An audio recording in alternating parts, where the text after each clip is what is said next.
projeto de quinta de hoje é com a melhor pessoa que já passou por esse canal. Com ela, a Dona Dalva. Meu nome é Dalvina Borges Ramos. Eu levanto 6 horas da manhã e tomo meu banho, então faço meu café e troco e vou para o trabalho.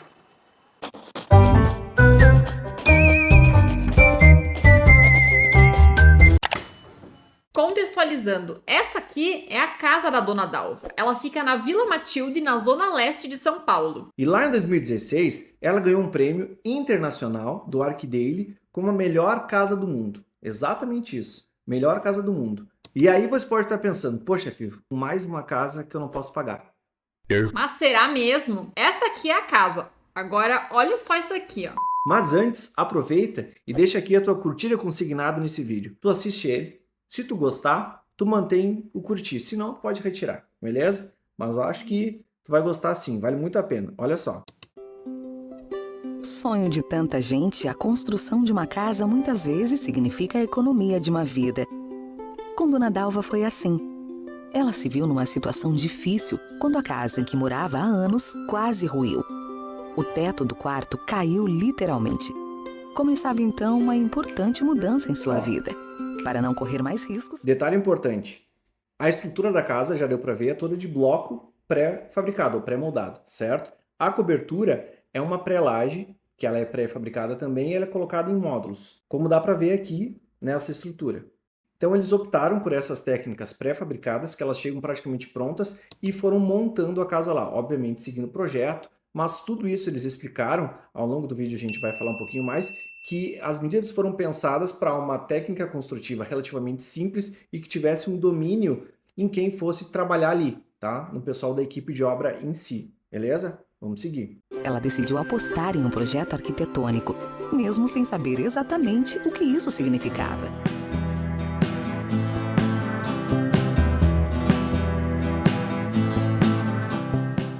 Rachadura já, a gente estava juntando mais um dinheirinho. Era uma casa antiga, como é que chama? A construção era cheia, feita de areia, que não dava para reformar. Tinha que jogar, derrubar mesmo, começar do zero. Porque antes, quando eu comprei a casa, já era uma casa antiga, que eu falei. A casa antiga tinha goteira, era um puxadinho. Quando eu terminei de pagar a prestação da casa, assim, então agora eu vou fazer economia outra vez para reformar, para construir de novo. Praticamente foi quase 50 anos para economizar. Eles depositaram muita confiança na gente. Ela não custou mais barato. Ela custou o que ela tinha que custar.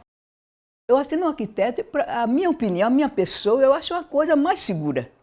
Porque eles entendem. Embora os pedreiros entendam, mas o arquiteto é uma coisa mais responsável. Ó, um ponto importante é isso aqui, ó. Quando a gente está fazendo um projeto nesse estilo, que é uma casa pré-fabricada com esse bloco de concreto, a gente tem algumas opções.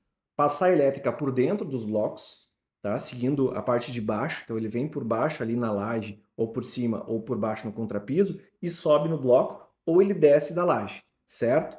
Nesse caso aqui, eles optaram por colocar esse eletroduto externo, então isso facilitou bastante a questão de velocidade. Foram colocando os blocos e sabendo que a parte elétrica ia ficar toda externa. Então isso facilita sim e possibilita que futuramente ela consiga fazer alguma adaptação, puxar algum ponto por fora por esses eletrodutos. Eles são mais caros, obviamente, que um eletroduto tradicional embutido na parede, mas ele tira partido também da estética. Então é uma solução relativamente fácil de ser feita, bonita também, porque acaba combinando com a casa, meio industrial, e foi uma estratégia bem legal do escritório. A gente acompanhou desde a formação do programa da casa até o contrato com o empreiteiro, a contratação dessa mão de obra, a contratação de fornecedores, o acompanhamento de toda a obra, para que se chegasse ao fim com uma casa muito bem construída. Ali nós não estávamos atuando tanto no campo da felicidade, da realização de sonhos. A gente estava atuando num campo de dignidade, de salubridade.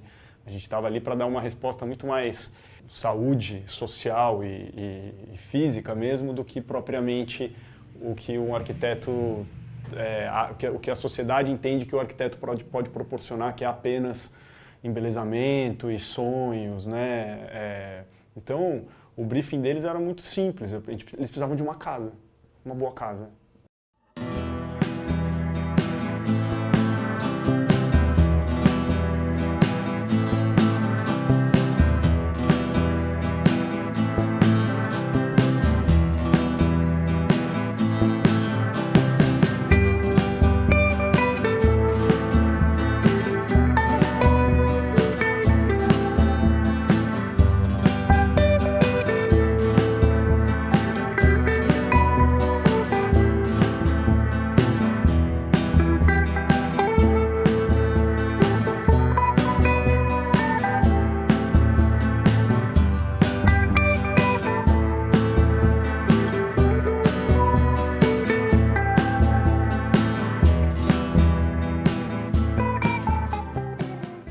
foi por isso que escolhemos essa história para o nosso episódio de hoje. Ela prova que para morar bem, não precisa de luxo, não precisa nem de reboco na parede, só precisa de um bom projeto e uma boa equipe de obra. E falando de projeto e obra, a gente vai falar do escritório que foi responsável por fazer esse baita projeto. O Terra e Tuma, arquitetos associados. Na época, ele era composto por esses 3 integrantes aqui, ou esses 3 profissionais, e são eles, a arquiteta Fernanda Sacano, Pedro Tuma e Danilo Terra.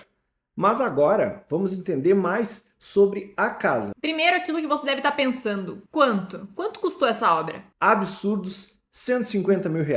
Dado, né? O que não dá pra gente esquecer que essa casa aqui é de 2015. Então a gente tem um índice da inflação como baliza, a gente teve um aumento de aproximadamente 62% do valor em relação aos dias de hoje. Ou seja, se ela fosse fazer essa casa agora, a dona Dalva teria gastos R$243 mil aproximadamente. Mesmo assim, vamos ser bem franco, né? Olha só essa casa, 243 mil para ter uma casa assim, com design minimalista, extremamente funcional, como a gente está vendo aqui, muito bem iluminada, ventilada. Cara, isso aqui vale muito, né? Tá valendo muito. Vai dizer, olha só isso aqui, muito bom, né? E para não esquecer, o estado original da casa era esse aqui, ó. Por fora ela até que parecia ok. Na verdade tava meio ruim, né? Mas por dentro ela tava praticamente insalubre. Aí tu imagina a responsabilidade do escritório demolir isso aqui tudo, organizar esse terreno para a obra começar e ainda fazer o projeto ali meio correndo, sabendo que ela tava com o dinheiro contado e ela precisaria pagar aluguel durante esse período da reforma. E isso mostra que foi um projeto e obra muito bem organizados. E o melhor, sabe quanto tempo levou da demolição até a casa ficar pronta? Foram exatos 4 meses. E agora nós vamos entender quais foram as estratégias utilizadas para essa obra caber dentro do orçamento da dona Dalva. Essa aqui, ó, é a planta baixa do térreo. O terreno ele tem 4,80 metros de frente por 25 metros de profundidade. Aqui nós temos o acesso principal da casa, o portão e o acesso de pedestres, e também a garagem para um veículo. Obviamente, pelo que a gente está vendo aqui, ela é descoberta. É uma estratégia também inteligente para enxugar um pouquinho o custo. Agora, a gente vai para uma parte boa. É a vista da mesma planta em 3D. Olha só isso aqui. Vai dizer, é bem mais fácil visualizar a planta assim, né? Com esse 3D. Esse aqui, ó, é exatamente o mesmo modelo, a forma de apresentação que a gente mostra para os nossos clientes. Mas isso aí é outro papo. Vamos seguir aqui no projeto. Agora a gente vai entrar na casa, na verdade, num ambiente que teoricamente é o principal, aquela sala ali de convívio. Reparem que essa circulação, ela ficou alinhada. Então a pessoa abre a porta principal da casa e vê a casa toda ao fundo, cortando por esse corredor aqui. A gente tem sala de estar e sala de jantar, alinhados e com esse ponto de iluminação. Mas a gente vai para o 3D. Aqui a gente consegue ver o ambiente de uma forma mais fácil de visualizar. Tem os eletrodutos externos que a gente comentou. Tem uma coisa que eu acho muito bonito, que é a esquadria piso-teto. Então, aquela esquadria que vai do chão até a parte de baixo da laje. E não tem também aquela golinha, que é a viga, na verdade, aqui em cima, cruzando o corredor. Então, fica toda uma estrutura um pouco mais linear e mais limpa. Mais bonito, mas a estrutura toda aparente. A casa não tem pintura, então ela tem apenas uma resina, provavelmente, para fazer essa proteção. E ficou muito legal, porque ela faz parte muito do estilo que foi proposto por quem projetou. Seguindo, a gente vai agora para o corredor. Na verdade, é mais do que um corredor. Ele divide a parte da cozinha, da lavanderia e aqui um pequeno lavabo. Tem a bacia sanitária fechadinha com um fechamento de vidro, um vidro com uma película para privacidade de quem está utilizando o ambiente. E aqui tem uma pequena pia para dar um apoio até para quem está nesse ambiente, praticamente um lavabo então. Tem toda essa divisão da casa ou essa abertura para essa área de iluminação. Ela preza bastante pelo verde, a gente conseguiu visualizar ali. Ela tem bastante cuidado com isso e o escritório foi extremamente carinhoso. Ela comentou num vídeo que não foi ela que pediu. Eles fizeram isso até para iluminar esses ambientes. Então, toda essa área verde aqui de luz possibilita que a luz entre para esse corredor e também para a sala e o jantar. Aqui está o corredor, que na verdade foi uma estratégia bem inteligente de quem projetou, porque esses ambientes, cozinha, lavanderia e o lavabo, eles acabam sendo mais lineares. Então, eles uniram todos esses ambientes em um ambiente único, linear, e conseguiram possibilitar que esse terreno bem estreito recebesse toda a iluminação em toda a casa, o que é extremamente inteligente, até porque a gente viu a situação que era antes, na casa antiga. Agora a gente vai chegar no último ambiente do térreo. Lá no fundo do terreno tem o quartinho, ou quarto, da Dona Dalva. Ele também tem uma suíte, ou ele é um quarto com suíte, tem um banheiro. E do lado tem a escada que leva lá para a cobertura e para o segundo quarto. Aqui tem o quarto do filho. Esse quarto ele tem um detalhe que a gente não mostrou lá embaixo, que é esse banheiro. E um outro ponto, a gente não sabe exatamente se o banheiro está assim. A gente não conseguiu visualizar ou ver fotos de como ela foi entregue, se ele tem ou se ele não tem revestimento como aqui está nesse nosso modelo 3D. A Carol até viu em alguns vídeos a Dona Dalva comentando que ela tem vontade em ao longo do tempo, ou daqui a algum tempo, colocar algum porcelanato, alguma coisa no piso talvez, e provavelmente nas paredes do banheiro ou da cozinha, da lavanderia, enfim. Realmente, para a questão de limpeza, para o dia a dia, pode ser um benefício. Então, se ela for fazer... Um detalhe que passou batido é isso aqui, ó. Os banheiros, eles têm a abertura da janela para dentro. Então não tem a ventilação por fora, até porque a gente não pode colocar uma janela de costas para o vizinho, ou na parede que faz divisa com o vizinho. Então eles acabaram optando por essa janela aqui. Só que isso é um detalhe. A janelinha do banheiro, ou a janela do banheiro, ela está batendo exatamente no patamar. Então se uma pessoa estivesse passando aqui e fosse a janela mais tradicional, que é basculante, ela ia acabar se batendo. O que eles pensaram? A gente vai ter que fazer um tipo de janela diferente. Só que tudo que sai do padrão, do tradicional, acaba encarecendo. Então olha só que sacada que eles tiveram. Eles criaram uma janela que não é uma janela.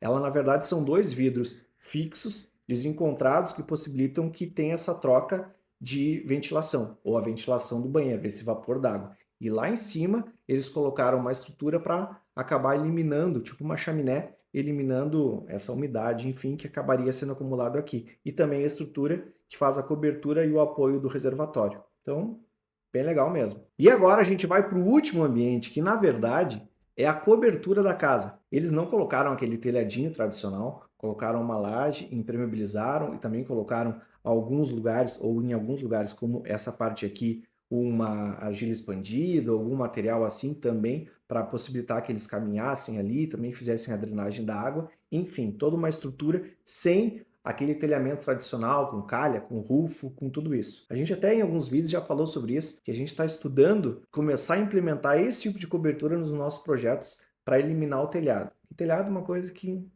costuma dar problema.